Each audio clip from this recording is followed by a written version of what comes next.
नमस्कार साथियों, कैसे हो आप। पटना स्टडी में आपका स्वागत है। जैसा कि आपको पता है, बिहार में सिविल कोर्ट की वैकेंसी आई हुई है, जिससे रिलेटेड मैं 2 वीडियो पहले बना चुका हूं कि कोर्ट रीडर, क्लर्क और स्टेनोग्राफर का क्या सिलेबस है, उसके बारे में मैं पूर्ण जानकारी वहां पर दिया हूं। जाकर आप मेरे वो वीडियो देख सकते हैं। और प्यून के लिए मैं एक अलग वीडियो बनाया कि उसका सिलेबस क्या है, उसमें क्या सब पूछा जाएगा, उसकी क्वेश्चन की संख्या कितनी रहेगी, उसकी प्रक्रिया क्या है, किस तरह से उसकी प्रक्रिया पूर्ण होगी, उसके बारे में मैं वहां पे बताया हूं। तो आप इन 2 वीडियो को जाके देखें। आज की वीडियो में मैंने आपको हिंदी से में क्या सब पूछा जाएगा, हिंदी के सिलेबस के बारे में आज मैं आपको बताने जा रहा हूं।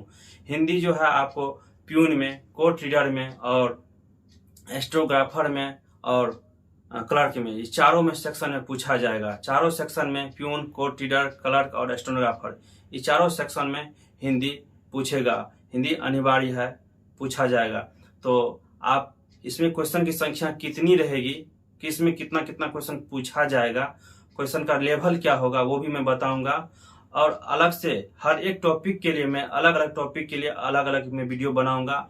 आप मेरे वीडियो को देख करके अपनी तैयारी को 0 से नेक्स्ट लेवल तक ले जा सकते हैं। वो मेरे वीडियो का आप देखने मात्र से ही आपको बहुत सारी तैयारी हो जाएगी। आपको थोड़ी बहुत मेहनत करनी पड़ेगी। जो मेहनत थोड़ी थोड़ी मेहनत करिए कीजिएगा आज, तो आपको वो मेहनत कल रंग लाएगी। 0 से नेक्स्ट लेवल तक वो मेहनत आपको पहुंचाएगी और आप एक दिन सफल और अपनी ऊंचाई पे पहुंच पाएंगे। तो आज हिंदी में क्या सब आपसे पूछा जाएगा, उसके टॉपिक के बारे में मैं आपको बता रहा हूँ। कहाँ से कितने क्वेश्चन बनेंगे, कौन सा टॉपिक महत्वपूर्ण है, मैं आज वो आपको बताने जा रहा हूँ। ठीक है, तो आप यहाँ देख सकते हैं कि प्यून में जो है आपको 35 क्वेश्चन रहेगा। इससे 35 क्वेश्चन प्यून में आपको हिंदी से पूछा जाएगा, सिर्फ हिंदी से।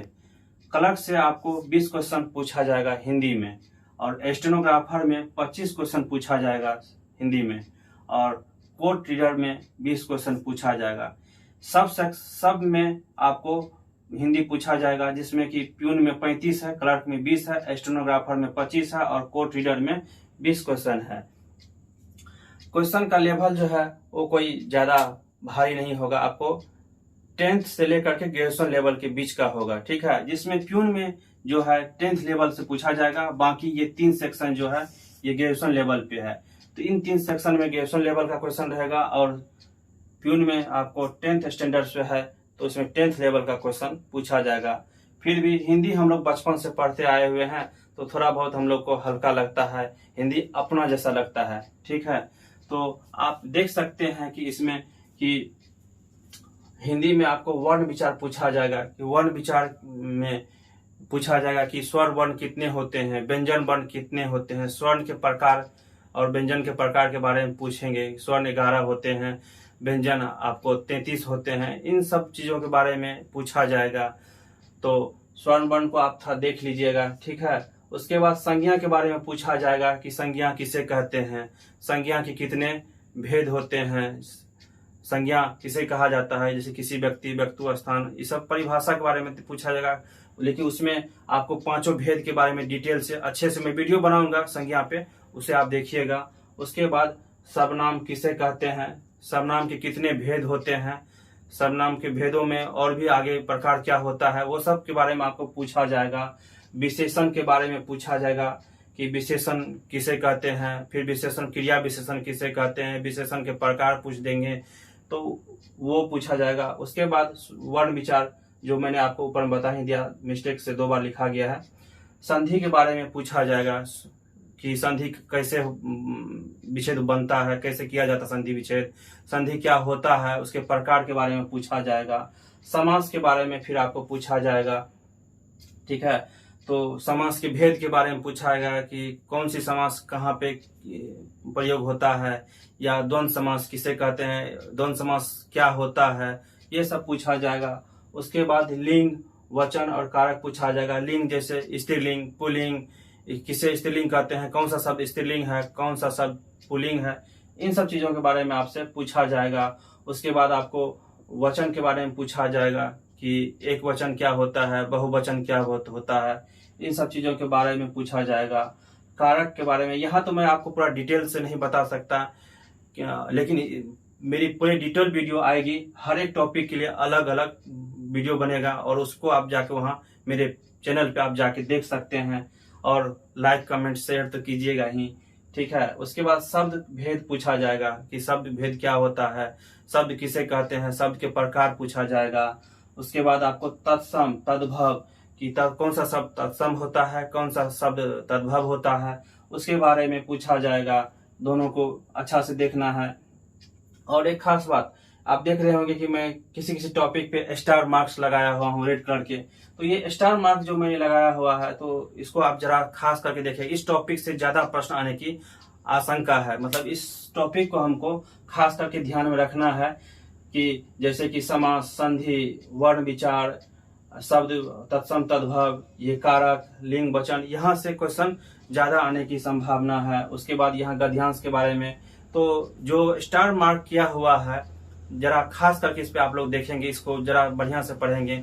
और आप मेरे चैनल में बने रहिएगा, हर एक टॉपिक से वीडियो मिलेगा। और आप किसी पुस्तक से भी पढ़ सकते हैं, किसी बुक से भी आप पढ़ सकते हैं व्याकरण को, हिंदी व्याकरण को खास करके। तो हिंदी व्याकरण कोई ज्यादा भारी नहीं है, थोड़ी थोड़ी आप देखते रहिएगा ना, तो एग्जाम की आपकी तैयारी बहुत अच्छे तरह से हो जाएगी। डेली आप 1 से 2 घंटा निकालिए और अपने सब्जेक्ट को देखिए, तो आप हिंदी की बहुत अच्छी तैयारी हो जाएगी। अभी समय भी है, वैकेंसी अभी आई ही जस्ट है। फॉर्म 20 अक्टूबर को खत्म होने वाली है भराई, तो आप 20 अक्टूबर तक अपना फॉर्म फिल कर लें और उसके बाद आप तैयारी में लग जाए। तैयारी में तो आप अभी से ही लग जाइए, क्योंकि समय बीतते देर नहीं लगता है, कब समय बीत जाता पता भी नहीं चलता है। उसके बाद आप देखिए पर्यायवाची पूछा जाएगा आपको शब्द, जैसे कि नयन का पर्यायवाची शब्द आपको पूछ दिया जाएगा। इनमें से कि नयन का पर्यायवाची कौन शब्द है, तो आप चार ऑप्शन दे दिया जाएगा। चारों ऑप्शन में से आपको छांटना होता है ये कौन सा इसका नयन का पर्यायवाची होता है। तो जैसे नयन का नयन, नेत्र, लोचन, विलोचन, ये सब होता है, तो आप उसमें छांट करके अपना OMR शीट में रंग लीजिएगा। और ऑफलाइन एग्जाम होने वाली है, ठीक है।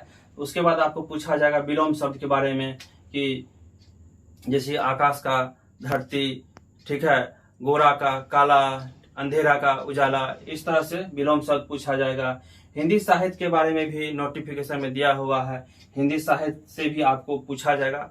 तो ज्यादा तो नहीं, थोड़ा बहुत यहाँ से भी हम लोग को देखना है कि कहाँ कहाँ क्या टॉपिक है, क्या क्या दिया जाएगा, वहां से भी आपको पूछेगा। तो हिंदी साहित्य में जैसे कि काव्य होता है, कहानी, नाटक, निबंध, उपन्यास, एकांकी या लेखक लेखिका भी रहती है कि किस पुस्तक का लेखक कौन है, वो सब आपको पूछा जाएगा। तो इन सब का मैं वीडियो बनाऊंगा और डिटेल से वीडियो बनाऊंगा, जो आप वीडियो देखकर ही आप अपनी तैयारी को 0 से नेक्स्ट लेवल तक ले जा सकते हैं। फिर आपको वाक्य भेद के बारे में पूछा जाएगा, विराम चिन्ह के बारे में पूछा जाएगा।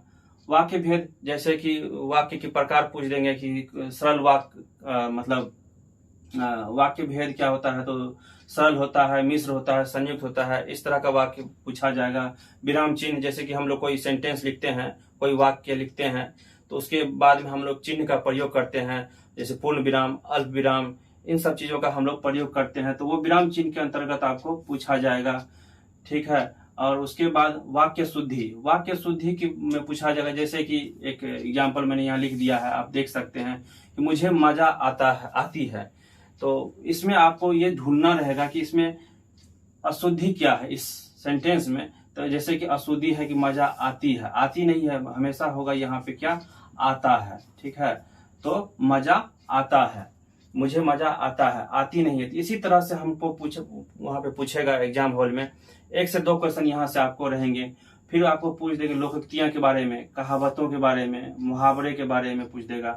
तो इन सब टॉपिक पे यहाँ से हमको 2 से 3 क्वेश्चन रहेंगे। हर एक टॉपिक से आपको 2 से 3 क्वेश्चन, जितनी भी टॉपिक मैंने आपको बताया वहां से 2 से 3 क्वेश्चन रहेंगे। उसी क्वेश्चन को मिलाकर 35 क्वेश्चन पूरेगा। क्लर्क में 20 क्वेश्चन, स्टेनोग्राफर में 25 क्वेश्चन और कोर्ट रीडर में 20 क्वेश्चन। तो थोड़ा बहुत हर एक सेक्शन से 1-2 क्वेश्चन, हर एक सेक्शन से, हर एक टॉपिक से 1-2 क्वेश्चन रहेगा। और जिसको मैंने स्टार मार्क कर दिया है रेड कलर से, आप उन टॉपिक को थोड़ा ज्यादा ध्यान दे करके पढ़ेंगे, ताकि आपको वहां से क्वेश्चन आने की ज्यादा संभावना है और आप वहां पे आप उस क्वेश्चन को बना करके अपने एग्जाम में सफल हो, ठीक है।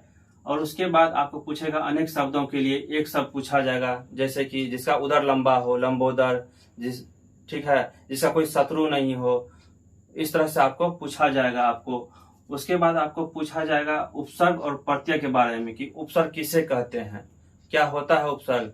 प्रत्यय के बारे में पूछा जाएगा कि प्रत्यय क्या होता है, आप हमें उसके बारे में बताएं, या उसका एक एग्जाम्पल दे दिया जाएगा और पूछा जाएगा कि इसमें कौन सा प्रत्यय है या किस प्रत्यय का प्रयोग किया गया, इस तरह से आपको पूछा जाएगा।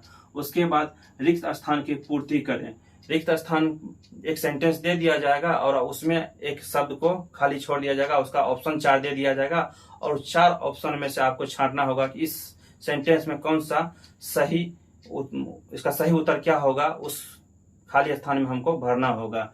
तो आप जैसे कि हमें एक एग्जांपल मैंने यहाँ पे बताया है कि विश्व में डैश की ही प्रधानता है, तो विश्व में डैश की ही प्रधानता है, तो किसकी प्रधानता है वहां पे, तो उस 4 ऑप्शन आपको नीचे में दिया रहेगा, उस 4 ऑप्शन को आप देखेंगे और उसी में आपका ऑप्शन रहेगा। ठीक है, कि जैसे कि ए में दिया हुआ है कर्म, बी में दिया हुआ है धर्म, सी में दिया हुआ है ज्ञान और डी में दिया हुआ है विचार।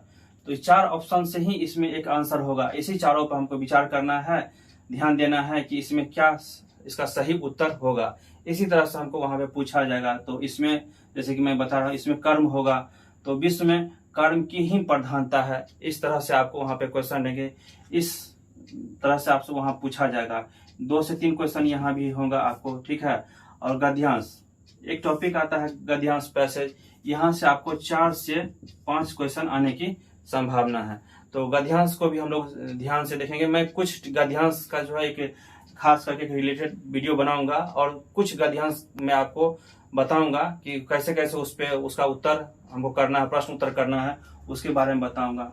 तो जैसे कि गद्यांश में होता है क्या कि 10 से 15 लाइन के पैराग्राफ हमको दिया रहेगा, उसमें से पूछेगा किसी राजा की कहानी या किसी गांव में एक किसान रहते थे उसके बारे में हमको एक कहानी, छोटी सी कहानी, मतलब छोटी नाम मात्र की कहानी दे दिया जाएगा 10 से 15 लाइन की, और हमको उससे पूछेगा 4 से 5 क्वेश्चन। उस 4 से 5 क्वेश्चन का जो उत्तर है उसी सेंटेंस में, उसी गद्यांश में रहेगा और उसी गद्यांश से हमको छांट करके उस 4 से 5 क्वेश्चन का उत्तर निकालना है और आंसर करना है हमको। ठीक है, तो आप हमारे चैनल पे बने रहिए और जितने भी टॉपिक मैं आपको बताऊंगा इससे रिलेटेड मैं आपको वीडियो बनाऊंगा।